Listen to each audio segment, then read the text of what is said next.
बिस्मिल्लाहिर्रहमानिर्रहीम। अस्सलामुअलैकुम दोस्तों, जैसा कि आप सभी को पता है, हमारे कौम के लिए अभी बहुत ही नाजुक घड़ी चल रही है। जितने भी हमारे वक्फ़ की तमाम ज़मीन है, जो ज़मीन गरीब तबके के लोगों, मसाजिद, मकातिब, मदरसे, कब्रिस्तान उन सभी के लिए रहती है, उन सभी ज़मीन पर हमारे बीजेपी गवर्नमेंट अपना कब्ज़ा बनाना चाहती है, जो कि सही नहीं है।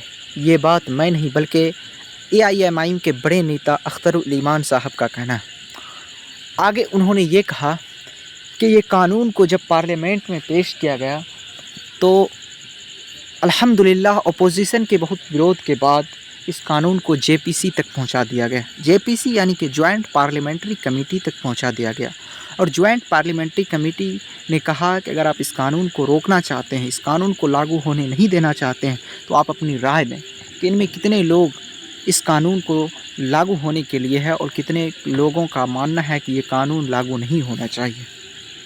इसके लिए अपनी राय को जॉइंट पार्लियामेंट्री कमेटी तक पहुंचाने के लिए all India Muslim personal law board के द्वारा एक क्यूआर कोड लाया गया है, जो कि 13 सितंबर तक लास्ट डेट है। उस क्यूआर कोड को स्कैन करके आप जेपीसी तक अपनी राय को जीमेल के माध्यम से, मैसेज के माध्यम से भेज सकते हैं। लेकिन इन्हीं में एक बहुत ही बड़ी धांधली सामने आ रही है कि उसी के सेम क्यूआर कोड का कॉपी करके एक क्यूआर कोड बनाया गया है, जो कि उस क्यूआर कोड से आप अगर जीमेल करते हैं तो वो क्यूआर कोड जेपीसी तक नहीं जा कर के कहीं और ही चले जाता है, जिससे आपका तो टाइम वेस्ट हुआ लेकिन फ़ायदा नहीं हुआ। इसीलिए आप सतर्क रहें और जो रियल क्यूआर कोड है उसी क्यूआर कोड पर आप उस मैसेज को, जीमेल को भेजें। तो आपको रियल क्यूआर कोड को ज़्यादा कहीं ढूंढने की ज़रूरत नहीं है।